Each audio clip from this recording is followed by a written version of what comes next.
Welcome to the Monday Market Update, and we'll get right into it. Nikki, you're up. Good morning, everyone, and happy Monday. We have seen some good results from a mortgage interest rate standpoint. We are certainly seeing some improvement come in right away this Monday morning. Most of that can be attributed to a Chinese startup company called DeepSeek. So apparently they created this AI that's similar to ChatGPT, but they're doing it cheaper and more effective. What that's done is it's driven stock prices down, which means that mortgage interest rates are also going down. We're seeing them into the mid to high sixes right now, and we're hoping to see continued improvement throughout the week. I also wanted to talk through, we got the statistics and the data for new home sales for the last month and kind of just things that are happening in the market from a sales standpoint. New home sales are up 3.6% over last month. And when we talk about new home sales, that means newly signed contracts for homes that are going to be purchased. So that is up 3.6% to which annualized out means about 628,000 annualized sales. So that's kind of what we're on pace for. That's 28,000 more sales than what the predictions and the estimates were. So things are looking good from that standpoint. Also, that means that we are also up 6.7% year over year. So things are starting to really open up. Sellers are starting to be more comfortable with listings, and buyers are starting to be more comfortable, taking that plunge and buying those homes as well. The median home price is at $427,000 so far this year. That's up 6.1% from November and up 2.1% year over year. So definitely some appreciation there, just across the entire board, which has been good to see. There were 494,000 new listings at the end of December, which gives us about an 8.5 month supply. That's a little bit lower than what we were seeing in previous months. We were at about 8.7% or 8.7 month supply, and now we're at about an 8.5 month supply. So going into the spring market, things are looking really promising as far as increases in home sales, increases in listings, increases in, pricing for homes. And so the buyers are seeing definitely some increase, which helps the sellers with an appreciation standpoint. So all good things as we move into the spring market, which is wonderful news. I did want to touch a little bit today on down payment sources. A lot of times when we have first-time home buyers, they either don't realize that they have the right source for down payment, or they don't realize of different things that they can use for down payment when purchasing a home. I've talked before about down payment assistance, which is a good tool for a lot of people to use if they don't have other sources of down payment. But we can also use retirement. We can also borrow from retirement accounts.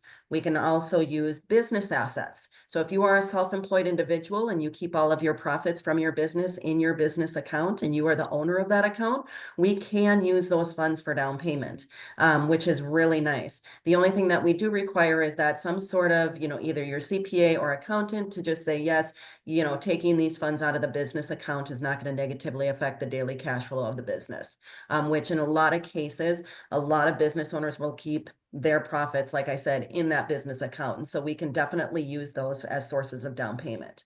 Another more uncommon one is sometimes employers will help contribute to down payment as part of their benefits package. If that is the case, we can absolutely use those funds as a source of down payment if the employer wants to contribute either towards closing costs or down payment, which is really nice. I also want to touch on gifts. We talk a lot about gift funds. Where can those come from, and who can, really provide those gift funds? So gift funds can come from a relative, and by relative, I mean parent, sibling, spouse, brother, sister, not a cousin, not anymore. They've kind of cracked down a little bit on where those gift funds can come from, but we're talking about really a first close relative. If you are engaged to be married and you are a fiance, we can use the fiance's funds for down payment as well. And so just knowing those kind of intricacies and where those gifts can come from, and how we can kind of strategize and make sure that that down payment is there is really important. When we talk about the difference between a down payment coming from a down payment assistance fund and a down payment from another source, those down payment assistance funds typically are funded by higher interest rates on the mortgage. In other words, the like a regular, let's call a regular mortgage at 6.5, those down payment assistance funds can sometimes run 7.25. So about a 0.5 to 0.75% higher. The reason for that is because they're using that extra amount of interest to fund the program. And so you're taking a slightly higher interest rate to use those assistance funds.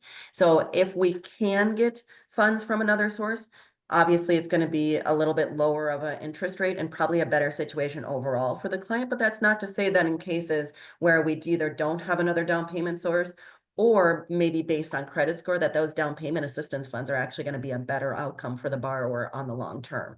So just kind of trying to decide what's going to be best for the borrower is important. And also when you're a realtor and you're taking your client out and talking about, like, what is this going to look like for you, making sure that they have those down payment funds available, and making sure that, you've talked to your lender and verified this pre-approval, and yes, they can actually have money to bring to closing. So another important thing to pay attention to is when you are changing listing prices on homes, and I can't say this enough, you are changing listing prices on homes, bringing them down, and your seller is going to be buying at another property, please give us lenders a call. Make sure that that $5,000 or that $10,000 reduction in sales price isn't going to disrupt their ability to bring the full down payment down to their new property. So that's very important. I got tons of questions on that this weekend, had to run a lot of calculations for a client because they were that tight on selling the house and buying this other one, and making sure that if they do a $5,000 price reduction, that they would still have plenty of funds for closing. So please keep that in mind as you're changing listing prices, things like that. Yeah, and accepting offers that are lower Yes, than list. Absolutely. correct. I can imagine that Mhm. that's probably something's happened there for sure. I was gonna go back to something that you had said. Oh, so everything's trending upwards, which is fantastic. And so I want to know if you saw this twice this week. So it happened to Chrissy and it happened to me, where literally a home has been on the market since November.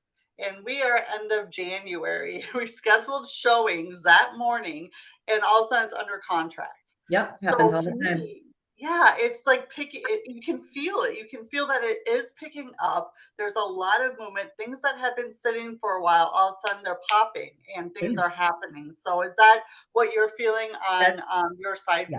Yeah, Absolutely what I'm feeling on my side. My personal loan applications have gone up dramatically. People have been applying, people that were on the fence, people that said, oh, I don't want to do this. I've even got a couple people that are needing to refinance right now and saying, you know what, this is what I need to do right now and refinance. And then I'll wait out the market interest rates, things of that nature. I've had a lot of communication with clients who have purchased in the last 2 years saying, hey, you know what, I know your interest rate is above 7 right now, and we're seeing things in the mid sixes, but it's not quite time to refinance just because the benefit isn't quite there yet. But, doing a lot of coaching, a lot of, talks with clients about that, and seeing those interest rates start to push down, and those, people kind of getting excited as the market turns into the spring. I mean, I've seen a lot of activity, a lot more than I was expecting for this time of year, which is good. yeah.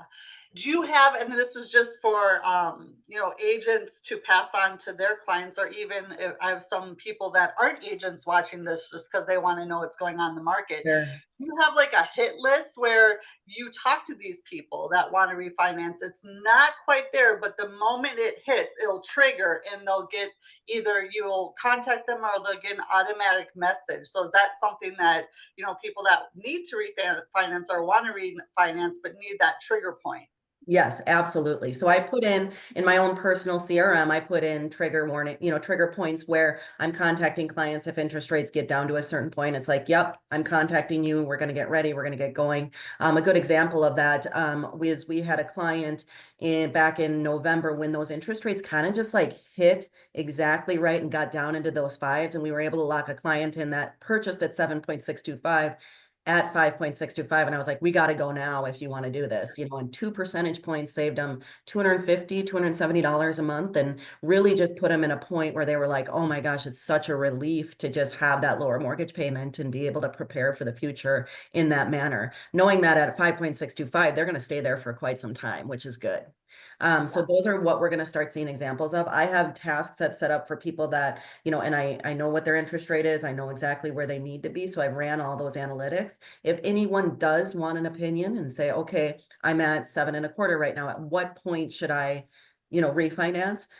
We can run those analytics and run that data so that you can really understand what your benefit is and when that benefit actually triggers, because it's not just about going from 7.25 to 6, because that might be good for some people and that might make sense for some borrowers, but some borrowers it doesn't, because we take into consideration loan amounts, how long you're going to be in the house, what that refinance is actually going to cost us, and how long is it going to take us to make up for the cost of that refinance. And if that making up for that cost is, not going to happen within the first 2 to 3 years, then it's not the right time, in my opinion. And people might still want to do it anyway, and that's okay. We'll definitely serve those clients, but it's always good to have that strategy. So maybe, as you guys are turning into the new year and you're looking back on who purchased last year, a simple phone call and saying, hey, I hear that mortgage interest rates are going to be going down this year. Have you had your analysis done? Have you talked to your lender and said, hey, at what point is it going to make sense for me? And, really help guide them through that, or send them my way, and I'd be more than happy to do that analysis for them. Yeah, another great touch point and a way to contribute, come Yes. from contribution and see how you can, help your clients and show up and yeah, be the person they need to and want to always reach out to. Yeah, Anything real estate. absolutely. Love it. Perfect. Well, great. Well, I as far as agents that are watching, I would just continue with the New Year's calls. If you haven't done that, we can still use New Year's, Happy New Year. What do you have going on in 2025? Past clients, maybe talk with Nikki or, check in with them and see what their plans are, if they need anything for their home, and just be their resource and be in front of them. Yeah. Yeah, I love absolutely. it. Good. Always good Well, to Nikki, look yep, for a reason to call. yes, it's a perfect reason to call, and let's Exactly. just keep with it for sure. Well, Yeah. wonderful. Well, appreciate your time as always, and I'll get this up and over and post on my YouTube channel for people that want to watch it again. Awesome. Good to see All right. you. Thanks. Have a good one. Yeah. Bye-bye.